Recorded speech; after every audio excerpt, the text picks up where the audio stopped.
Chapter 31. Italy. Sinbad the Sailor. Towards the beginning of the year 1838, two young men belonging to the First Society of Paris, the Viscount Albert de Morcerf and the Baron Franz d'Épinay, were at Florence. They had agreed to see the carnival at Rome that year, and that Franz, who for the last 3 or 4 years had inhabited Italy, should act as cicerone to Albert. Yes, it is no inconsiderable affair to spend the carnival at Rome, especially when you have no great desire to sleep on the Piazza del Popolo or the Campo Vaccino, they wrote to Signor Pastrini, the proprietor of the Hotel de Londres, Piazza di Spagna, to reserve comfortable apartments for them. Signor Pastrini replied that he had only 2 rooms and a parlor on the 3rd floor, which he offered at the low charge of a louis per diem. They accepted his offer, but wishing to make the best use of the time that was left, Albert started for Naples. As for Franz, he remained at Florence, and after having passed a few days in exploring the paradise of the Cascine and spending 2 or 3 evenings at the houses of the Florentine nobility, he took a fancy into his head, having already visited Corsica, the cradle of Bonaparte, to visit Elba, the waiting place of Napoleon. One evening, he cast off the painter of a sailboat from the iron ring that secured it to the dock at Leghorn, wrapped himself in his coat, and lay down, and said to the crew, "To the island of Elba." The boat shot out of the harbor like a bird, and the next morning Franz disembarked at Portoferraggio. He traversed the island, after having followed the traces which the footsteps of the giant have left, and re-embarked for Marciana Point 2 hours after he again landed at Pianosa, where he was assured that red partridges abounded. The sport was bad. Franz only succeeded in killing a few partridges, and like every unsuccessful sportsman, he returned to the boat very much out of temper. If your Excellency chose," said the captain, "you might have capital sport." "Where? Do you see that island?" continued the captain, pointing to a conical pile rising from the Indigo Sea. "Well, what is this island?" "The island of Monte Cristo. But I have no permission to shoot over this island." "Your Excellency does not require a permit, for the island is uninhabited." "Ah, indeed," said the young man. "A desert island in the midst of the Mediterranean must be a curiosity." "It is very natural. This island is a mass of rocks, and does not contain an acre of land capable of cultivation." "To whom does this island belong?" "To Tuscany." "What game shall I find there?" "Thousands of wild goats." "Who live upon the stones, I suppose," said Franz with an incredulous smile. "No, but by browsing the shrubs and trees that grow out of the crevices of the rocks." "It is so." "On shore in the grottos, or on board in your cloak. Besides, if your Excellency pleases, we can leave as soon as you like. We can sail as well by night as by day, and if the wind drops we can use our oars." As Franz had sufficient time, and his apartments at Rome were not yet available, he accepted the proposition. Upon his answer in the affirmative, the sailors exchanged a few words together in a low tone. "Well," asked he, "what now? Is there any difficulty in the way?" "No," replied the captain, "but we must warn your Excellency that the island is an infected port." "What do you mean?" "Monte Cristo, although uninhabited, yet serves occasionally as a refuge for the smugglers and pirates who come from Corsica, Sardinia, and Africa, and if it becomes known that we have been there, we shall have to perform quarantine for 6 days on our return to Leghorn." "The deuce! That puts a different face on the matter. 6 days. Why, that's as long as the Almighty took to make the world. Too long a wait, too long." "But who'll say your Excellency has been to Monte Cristo?" "Oh, I shall not," cried Franz. "Nor I," chorused the sailors. "Then steer for Monte Cristo." The captain gave his orders. The helm was put up, and the boat was soon sailing in the direction of the island. Franz waited until all was in order, and when the sail was filled, and the 4 sailors had taken their places, 3 forward and 1 at the helm, he resumed the conversation. "Gaetano," said he to the captain, "you tell me Monte Cristo serves as a refuge for pirates, who are, it seems to me, a very different kind of game from the goats." "Yes, your Excellency, and it is true. I knew there were smugglers, but I thought that since the capture of Algiers and the destruction of the Regency, pirates existed only in the romances of Cooper and Captain Marryat." Your Excellency is mistaken. There are pirates, like the bandits who are believed to have been exterminated by Pope Leo XII, and who yet, every day, rob travelers at the gates of Rome. Has not Your Excellency heard that the French-charged affair was robbed 6 months ago within 500 paces of Velletri? Oh, yes, I heard that. Well, then, if, like us, Your Excellency lived at Leghorn, you would hear from time to time that a little merchant vessel, or an English yacht that was expected at Bastia, at Portoferraggio, or at Civitavecchia, has not arrived. No one knows what has become of it, but, doubtless, it has struck on a rock and foundered. Now this rock it has met has been a long and narrow boat, manned by 6 or 8 men, who have surprised and plundered it, some dark and stormy night, near some desert and gloomy island, as bandits plunder a carriage in the recesses of a forest. But, asked Franz, who lay wrapped in his cloak at the bottom of the boat, why do not those who have been plundered complain to the French, Sardinian, or Tuscan governments? Why, said Gaetano with a smile. Yes, why? Because, in the first place, they transfer from the vessel to their own boat whatever they think worth taking, then they bind the crew hand and foot, they attach to everyone's neck a 24-pound ball, a large hole is chopped in the vessel's bottom, and then they leave her. At the end of 10 minutes the vessel begins to roll heavily and settle down. First one gunwale goes under, then the other. Then they lift and sink again, and both go under at once. All at once there's a noise like a cannon. That's the air blowing up the deck. Soon the water rushes out of the scupper holes like a whale spouting.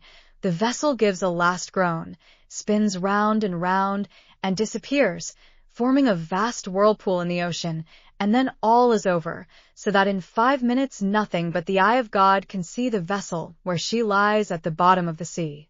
Do you understand now, said the captain, why no complaints are made to the government, and why the vessel never reaches port? It is probable that if Gaetano had related this previous to proposing the expedition, Franz would have hesitated, but now that they had started, he thought it would be cowardly to draw back. He was one of those men who do not rashly court danger, but if danger presents itself, combat it with the most unalterable coolness. Calm and resolute, he treated any peril as he would an adversary in a duel, calculated its probable method of approach, retreated, if at all, as a point of strategy and not from cowardice, was quick to see an opening for attack, and won victory at a single thrust. Bah, said he, I have traveled through Sicily and Calabria, I have sailed 2 months in the archipelago, and yet I never saw even the shadow of a bandit or a pirate. I did not tell Your Excellency this to deter you from your project, replied Gaetano, but you questioned me, and I have answered. That's all. Yes, and your conversation is most interesting, and as I wish to enjoy it as long as possible, steer for Monte Cristo. The wind blew strongly. The boat made 6 or 7 knots an hour, and they were rapidly reaching the end of their voyage. As they drew near, the island seemed to lift from the sea, and the air was so clear that they could already distinguish the rocks heaped on one another, like cannon balls in an arsenal, with green bushes and trees growing in the crevices.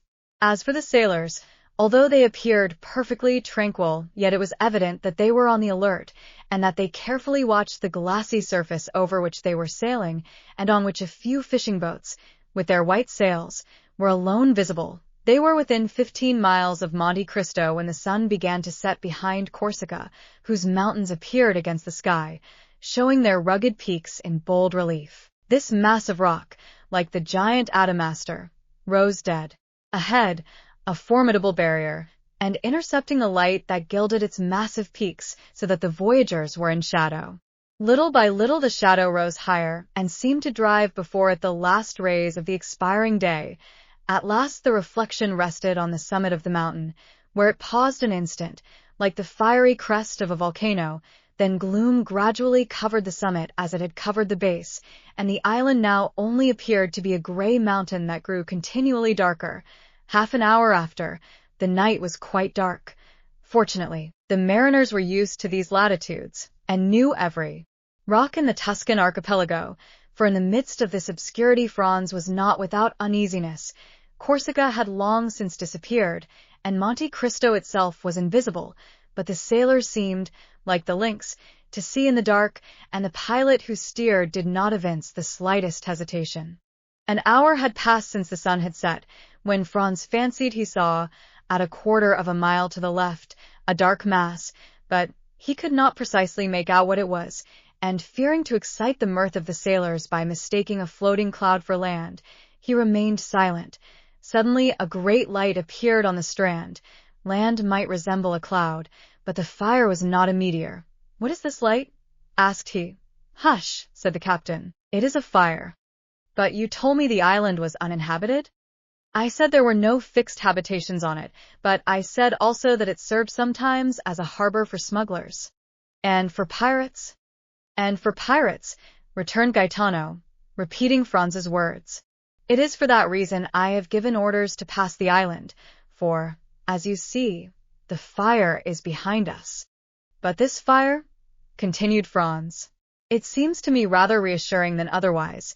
Men who did not wish to be seen would not light a fire." "Oh, that goes for nothing," said Gaetano. "If you can guess the position of the island in the darkness, you will see that the fire cannot be seen from the side or from Pianosa, but only from the sea." "You think, then, this fire indicates the presence of unpleasant neighbors?" "That is what we must find out," returned Gaetano, fixing his eyes on this terrestrial star. "How can you find out?" "You shall see." Gaetano consulted with his companions, and after 5 minutes' discussion a maneuver was executed which caused the vessel to tack about. They returned the way they had come, and in a few minutes the fire disappeared, hidden by an elevation of the land. The pilot again changed the course of the boat, which rapidly approached the island, and was soon within 50 paces of it. Gaetano lowered the sail, and the boat came to rest. All this was done in silence, and from the moment that their course was changed not a word was spoken. Gaetano, who had proposed the expedition, had taken all the responsibility on himself. The 4 sailors fixed their eyes on him, while they got out their oars and held themselves in readiness to row away, which, thanks to the darkness, would not be difficult. As for Franz, he examined his arms with the utmost coolness. He had 2 double-barreled guns and a rifle. He loaded them, looked at the priming, and waited quietly. During this time the captain had thrown off his vest and shirt, and secured his trousers round his waist. His feet were naked, so he had no shoes and stockings to take off. After these preparations, he placed his finger on his lips, and lowering himself noiselessly into the sea, swam towards the shore with such precaution that it was impossible to hear the slightest sound. He could only be traced by the phosphorescent line in his wake. This track soon disappeared. It was evident that he had touched the shore. Everyone on board remained motionless for half an hour, when the same luminous track was again observed, and the swimmer was soon on board. "Well," exclaimed Franz and the sailors in unison. "They are Spanish smugglers," said he. "They have with them 2 Corsican bandits." "And what are these Corsican bandits doing here with Spanish smugglers?" "Alas," returned the captain with an accent of the most profound pity, "we ought always to help one another. Very often the bandits are hard-pressed by gendarmes or carbineers. Well, they see a vessel, and good fellows like us on board. They come and demand hospitality of us. You can't refuse help to a poor hunted devil. We receive them, and for greater security, we stand out to sea.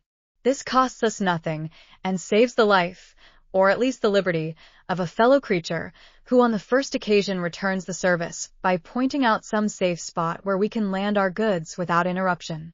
"Ah," said Franz, "then you are a smuggler occasionally, Gaetano?" "Your Excellency, we must live somehow," returned the other, smiling impenetrably. "Then you know the men who are now on Monte Cristo?" "Oh, yes, we sailors are like Freemasons and recognize each other by signs." "And do you think we have nothing to fear if we land?" "Nothing at all. Smugglers are not thieves." "But these 2 Corsican bandits," said Franz, calculating the chances of peril. "It is not their fault that they are bandits, but that of the authorities." "How so?" "Because they are pursued for having made a stiff, as if it was not in a Corsican's nature to revenge himself." "What do you mean by having made a stiff? Having assassinated a man?" said Franz, continuing his investigation. "I mean that they have killed an enemy, which is a very different thing," returned the captain. "Well," said the young man. "Let us demand hospitality of these smugglers and bandits. Do you think they will grant it?" "Without doubt." "How many are they?" "4, and the 2 bandits make 6. Just our number, so that if they prove troublesome, we shall be able to hold them in check. So, for the last time, steer to Monte Cristo." "Yes, but your Excellency will permit us to take all due precautions." "By all means, be as wise as Nestor and as prudent as Ulysses. I do more than permit, I exhort you." "Silence, then," said Gaetano. Everyone obeyed. For a man who, like Franz, viewed his position in its true light, it was a grave one. He was alone in the darkness with sailors whom he did not know, and who had no reason to be devoted to him, who knew that he had several thousand francs in his belt, and who had often examined his weapons, which were very beautiful, if not with envy, at least with curiosity. On the other hand, he was about to land, without any other escort than these men, on an island which had, indeed, a very religious name, but which did not seem to Franz likely to afford him much hospitality, thanks to the smugglers and bandits. The history of the scuttled vessels, which had appeared improbable during the day, seemed very probable at night. Placed as he was between 2 possible sources of danger, he kept his eye on the crew and his gun in his hand. The sailors had again hoisted sail, and the vessel was once more cleaving the waves. Through the darkness Franz, whose eyes were now more accustomed to it, could see the looming shore along which the boat was sailing, and then, as they rounded a rocky point, he saw the fire more brilliant than ever, and about it 5 or 6 persons seated. The blaze illumined the sea for 100 paces around. Gaetano skirted the light, carefully keeping the boat in the shadow.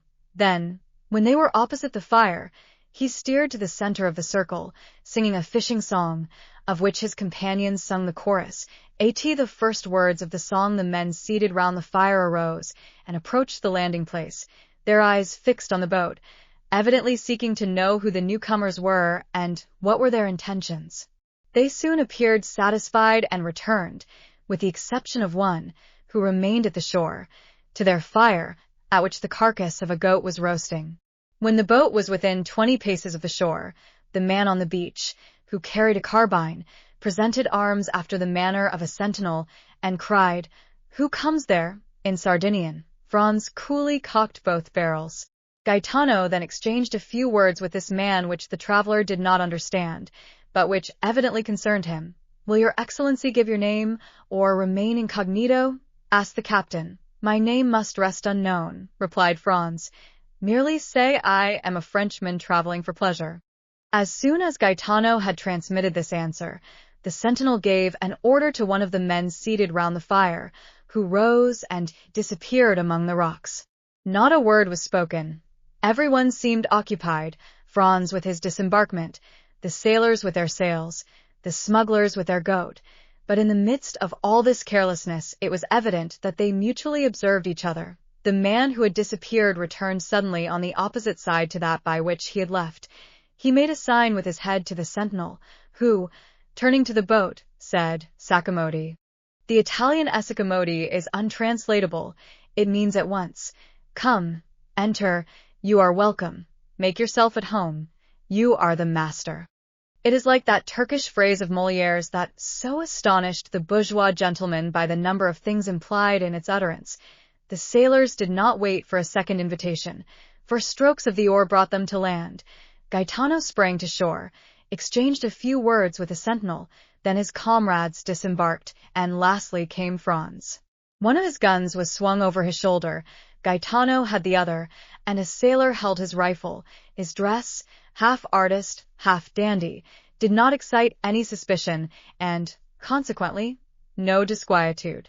The boat was moored to the shore, and they advanced a few paces to find a comfortable bivouac, but, doubtless, the spot they chose did not suit the smuggler who filled the post of sentinel, for he cried out, "Not that way, if you please." Gaetano faltered an excuse, and advanced to the opposite side, while 2 sailors kindled torches at the fire to light them on their way.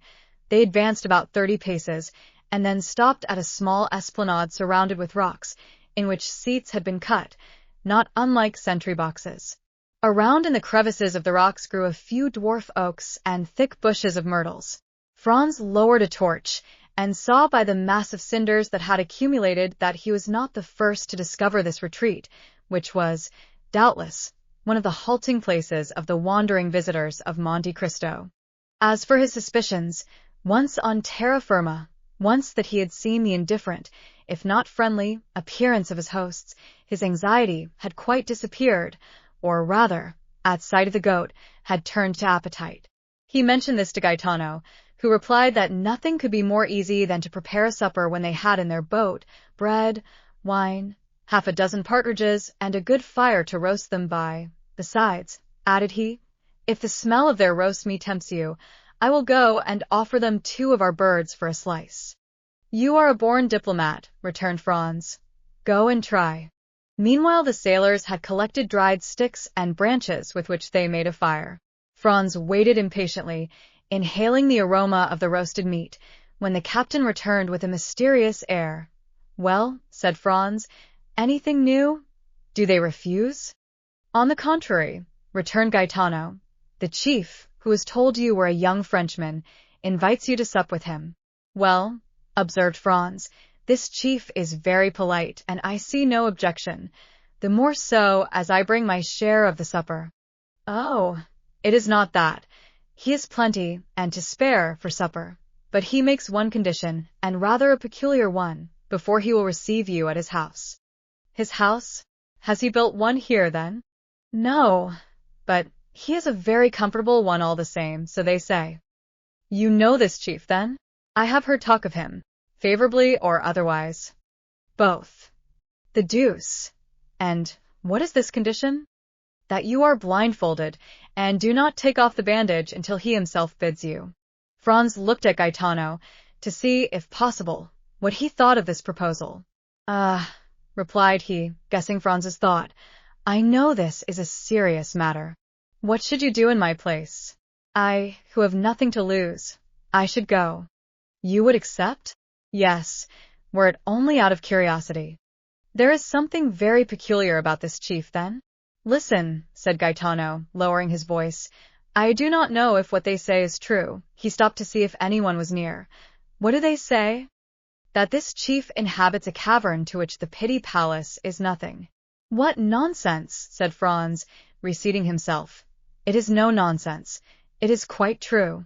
The pilot of the St. Ferdinand went in once, and he came back amazed, vowing that such treasures were only to be heard of in fairy tales. Do you know, observed Franz, that with such stories you make me think of Ali Baba's enchanted cavern? I tell you what I have been told. Then you advise me to accept. Oh, I don't say that. Your Excellency will do as you please. I should be sorry to advise you in the matter. Franz pondered the matter for a few moments, concluded that a man so rich could not have any intention of plundering him of what little he had, and seeing only the prospect of a good supper, accepted. Gaetano departed with the reply.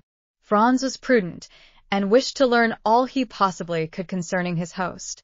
He turned towards the sailor, who, during this dialogue, had sat gravely plucking the partridges with the air of a man proud of his office, and asked him how these men had landed, as no vessel of any kind was visible. Never mind that, returned the sailor. I know their vessel. Is it a very beautiful vessel? I would not wish for a better to sail round the world. Of what burden is she? About 100 tons, but she is built to stand any weather. She is what the English call a yacht. Where was she built? I know not, but my own opinion is she is a Genoese. And how did a leader of smugglers, continued Franz, venture to build a vessel designed for such a purpose at Genoa? I did not say that the owner was a smuggler, replied the sailor. No, but Gaetano did, I thought. Gaetano had only seen the vessel from a distance. He had not then spoken to anyone. And if this person be not a smuggler, who is he? A wealthy seigneur, who travels for his pleasure.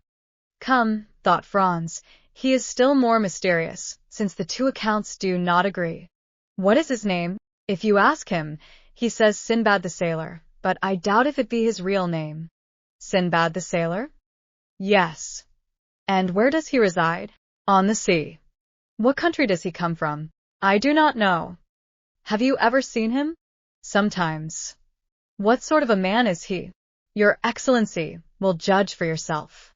Where will he receive me? No doubt in the subterranean palace Gaetano told you of. Have you never had the curiosity, when you have landed and found this island deserted, to seek for this enchanted palace? Oh, yes, more than once, but always in vain.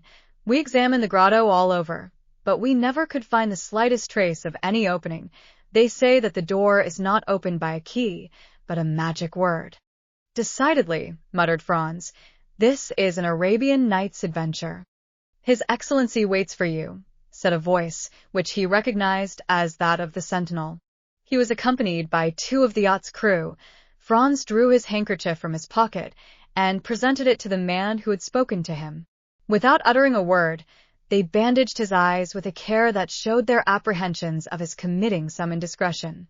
Afterwards he was made to promise that he would not make the least attempt to raise the bandage.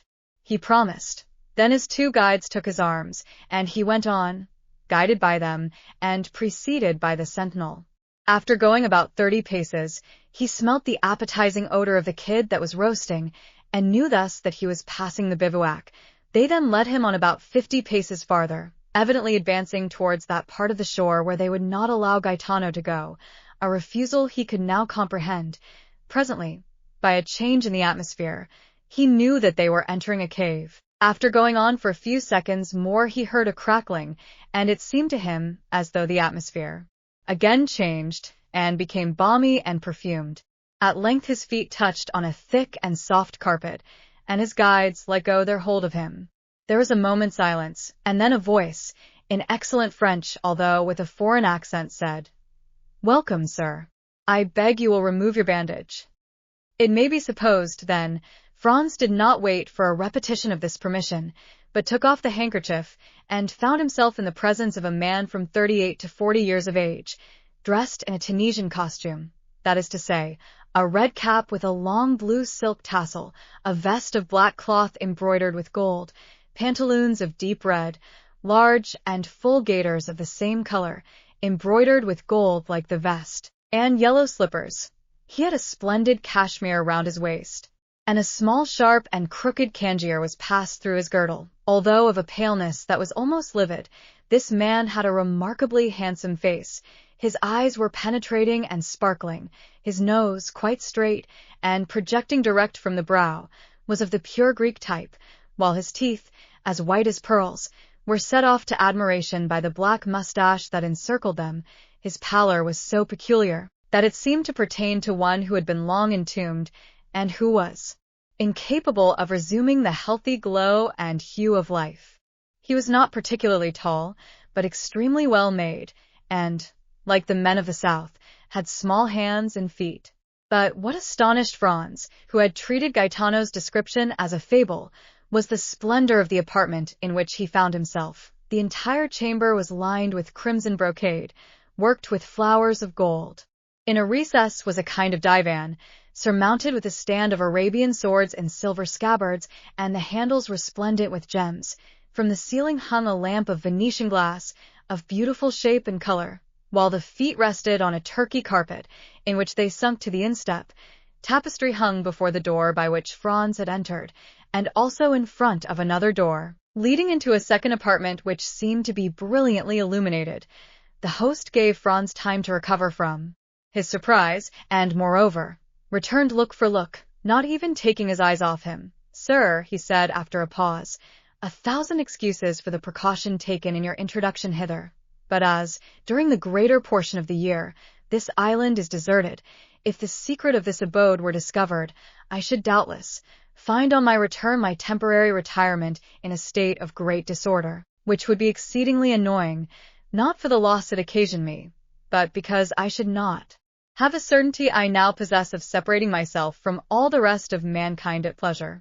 Let me now endeavor to make you forget this temporary unpleasantness, and offer you what no doubt you did not expect to find here, that is to say, a tolerable supper and pretty comfortable beds." "Ma foi, my dear sir," replied Franz, "make no apologies. I have always observed that they bandage people's eyes who penetrate enchanted palaces, for instance, those of Raoul and the Huguenots, and really I have nothing to complain of, for what I see makes me think of the wonders of the Arabian Nights. Alas! I may say with Lucullus, if I could have anticipated the honor of your visit, I would have prepared for it.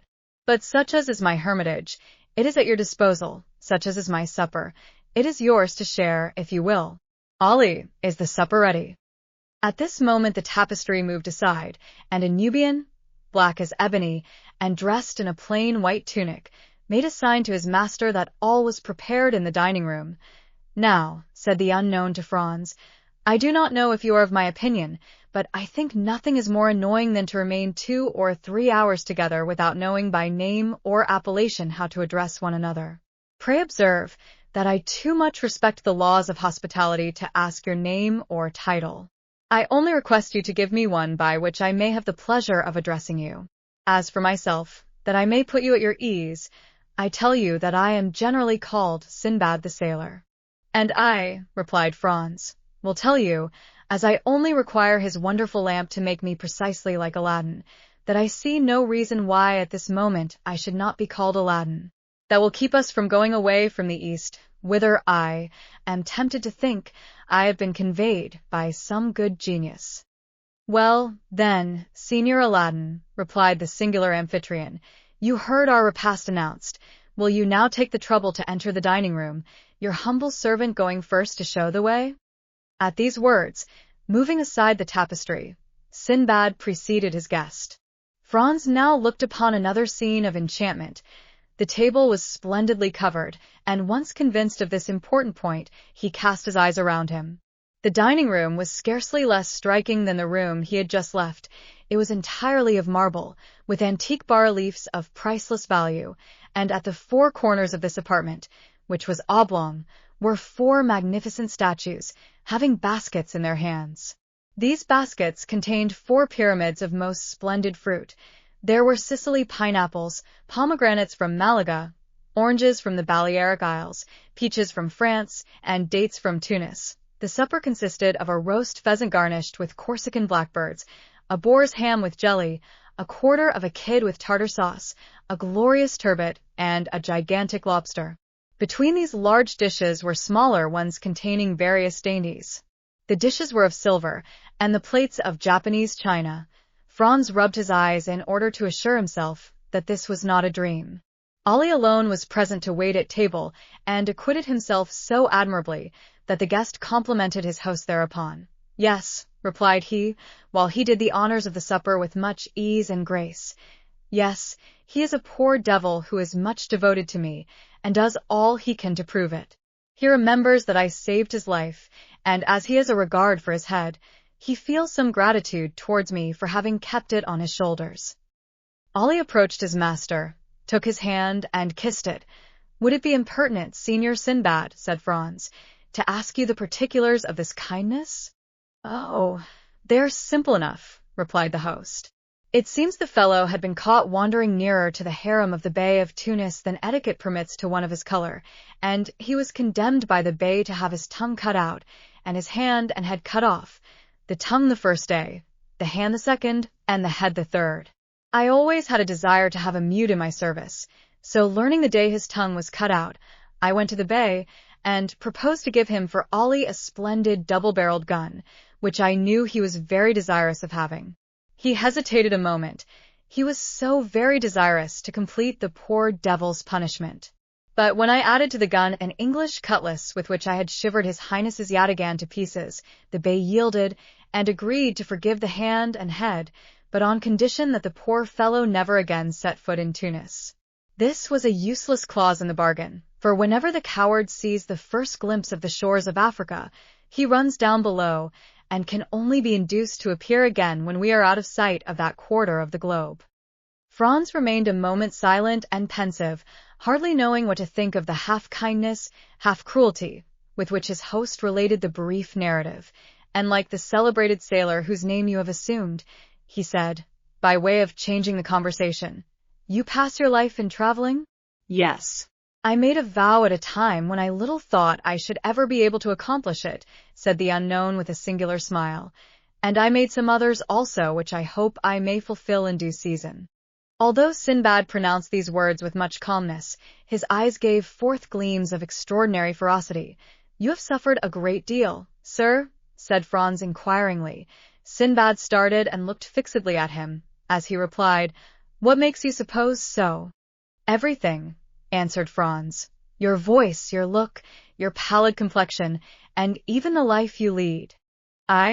I live the happiest life possible, the real life of a pasha. I am king of all creation. I am pleased with one place and stay there. I get tired of it and leave it. I am free as a bird and have wings like one. My attendants obey my slightest wish. Sometimes I amuse myself by delivering some bandit or criminal from the bonds of the law. Then I have my mode of dispensing justice, silent and sure, without respite or appeal, which condemns or pardons, and which no one sees. Ah, if you had tasted my life, you would not desire any other, and would never return to the world unless you had some great project to accomplish there. "Revenge, for instance," observed Franz. The unknown fixed on the young man one of those looks which penetrate into the depth of the heart and thoughts. "And why revenge?" he asked. "Because," replied Franz, "you seem to me like a man who, persecuted by society, has a fearful account to settle with it." "Ah," responded Sinbad, laughing with his singular laugh, which displayed his white and sharp teeth. "You have not guessed rightly. Such as you see me, I am a sort of philosopher, and one day perhaps I shall go to Paris to rival Monsieur Appert and the man in the little blue cloak." "And will that be the first time you ever took that journey?" "Yes, it will. I must seem to you by no means curious, but I assure you that it is not my fault I have delayed it so long. It will happen one day or the other." "And do you propose to make this journey very shortly?" "I do not know. It depends on circumstances which depend on certain arrangements. I should like to be there at the time you come, and I will endeavor to repay you, as far as lies in my power, for your liberal hospitality displayed to me at Monte Cristo." "I should avail myself of your offer with pleasure," replied the host, "but unfortunately if I go there it will be, in all probability, incognito." The supper appeared to have been supplied solely for Franz, for the unknown scarcely touched one or two dishes of the splendid banquet to which his guest did ample justice. Then Ali brought on the dessert, or rather took the baskets from the hands of the statues and placed them on the table. Between the two baskets he placed a small silver cup with a silver cover. The care with which Ali placed this cup on the table roused Franz's curiosity. He raised the cover and saw a kind of greenish paste, something like preserved angelica, but which was perfectly unknown to him. He replaced the lid, as ignorant of what the cup contained as he was before he had looked at it, and then casting his eyes towards his host he saw him smile at his disappointment. "You cannot guess," said he, "what there is in that small vase, can you?" "No, I really cannot." "Well, then, that green preserve is nothing less than the ambrosia which Hebe served at the table of Jupiter." "But," replied Franz, "this ambrosia, no doubt, in passing through mortal hands has lost its heavenly appellation and assumed a human name. In vulgar phrase, what may you term this composition, for which, to tell the truth, I do not feel any particular desire?" Thus it is that our material origin is revealed," cried Sinbad. "We frequently pass so near to happiness without seeing, without regarding it, or if we do see and regard it, yet without recognizing it. Are you a man for the substantials? And is gold your god? Taste this, and the mines of Peru, Gujarat, and Golconda are open to you. Are you a man of imagination, a poet? Taste this, and the boundaries of possibility disappear, the fields of infinite space open to you. You advance free in heart, free in mind, into the boundless realms of unfettered reverie. Are you ambitious, and do you seek after the greatnesses of the earth? Taste this, and in an hour you will be a king, not a king of a petty kingdom hidden in some corner of Europe like France, Spain, or England, but king of the world, king of the universe, king of creation. Without bowing at the feet of Satan, you will be king and master of all the kingdoms of the earth. Is it not tempting what I offer you, and is it not an easy thing, since it is only to do thus? Look." At these words he uncovered the small cup which contained the substance so lauded, took a teaspoonful of the magic sweetmeat, raised it to his lips, and swallowed it slowly with his eyes half shut and his head bent backwards. Franz did not disturb him whilst he absorbed his favorite sweetmeat, but when he had finished he inquired, "What, then, is this precious stuff?" "Did you ever hear," he replied, "of the old man of the mountain, who attempted to assassinate Philippe Auguste?" "Of course I have." "Well, you know he reigned over a rich valley, which was overhung by the mountain whence he derived his picturesque name. In this valley were magnificent gardens planted by Hassan ben Sabah, and in these gardens isolated pavilions. Into these pavilions he admitted the elect, and there, says Marco Polo, gave them to eat a certain herb, which transported them to paradise, in the midst of ever-blooming shrubs, ever-ripe fruit, and ever-lovely virgins. What these happy persons took for reality was but a dream, but it was a dream so soft, so voluptuous, so enthralling, that they sold themselves body and soul to him who gave it to them, and obedient to his orders as to those of a deity, struck down the designated victim, died in torture without a murmur, believing that the death they underwent was but a quick transition to that life of delights of which the holy herb, now before you, had given them a slight foretaste." "Then," cried Franz, "it is hashish." "I know that, by name at least." "That is it precisely, Signor Aladdin. It is hashish, the purest and most unadulterated hashish of Alexandria, the hashish of Abu Ghor, the celebrated maker, the only man, the man to whom there should be built a palace, inscribed with these words, 'A grateful world to the dealer in happiness.'" "Do you know," said Franz, "I have a very great inclination to judge for myself of the truth or exaggeration of your eulogies." "Judge for yourself, Signor Aladdin, judge, but do not confine yourself to one trial. Like everything else, we must habituate the senses to a fresh impression, gentle or violent, sad or joyous. There is a struggle in nature against this divine substance, in nature which is not made for joy and clings to pain. Nature subdued must yield in the combat, the dream must succeed to reality, and then the dream reigns supreme, then the dream becomes life, and life becomes the dream. But what changes occur? It is only by comparing the pains of actual being with the joys of the assumed existence that you would desire to live no longer, but to dream thus forever. When you return to this mundane sphere from your visionary world, you would seem to leave a Neapolitan spring for a Lapland winter, to quit paradise for earth, heaven for hell. Taste the hashish, guest of mine. Taste the hashish." Franz's only reply was to take a teaspoonful of the marvelous preparation, about as much in quantity as his host had eaten, and lift it to his mouth. "Diable," he said, after having swallowed the divine preserve. "I do not know if the result will be as agreeable as you describe, but the thing does not appear to me as palatable as you say, because your palate has not yet been attuned to the sublimity of the substances it flavors. Tell me, the first time you tasted oysters, tea, porter, truffles, and sundry other dainties which you now adore, did you like them? Could you comprehend how the Romans stuffed their pheasants with asafoetida and the Chinese eat swallows' nests? No. Well, it is the same with hashish. Only eat for a week, and nothing in the world will seem to you to equal the delicacy of its flavor, which now appears to you flat and distasteful. Let us now go into the adjoining chamber, which is your apartment, and Ali will bring us coffee and pipes." They both arose, and while he who called himself Sinbad, and whom we have occasionally named so, that we might, like his guest, have some title by which to distinguish him, gave some orders to the servant, Franz entered still another apartment. It was simply yet richly furnished. It was round, and a large divan completely encircled it. Divan, walls, ceiling, floor, were all covered with magnificent skins as soft and downy as the richest carpets. There were heavy-maned lion skins from Atlas, striped tiger skins from Bengal, panther skins from the Cape, spotted beautifully, like those that appeared to Dante, bear skins from Siberia, fox skins from Norway, and so on, and all these skins were strewn in profusion one on the other, so that it seemed like walking over the most mossy turf, or reclining on the most luxurious bed, both. laid themselves down on the divan.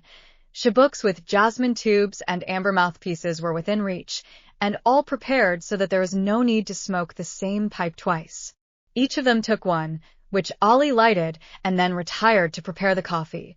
There was a moment's silence, during which Sinbad gave himself up to thoughts that seemed to occupy him incessantly, even in the midst of his conversation, and Franz abandoned himself to that mute reverie, into which we always sink when smoking excellent tobacco, which seems to remove with its fume all the troubles of the mind, and to give the smoker in exchange all the visions of the soul.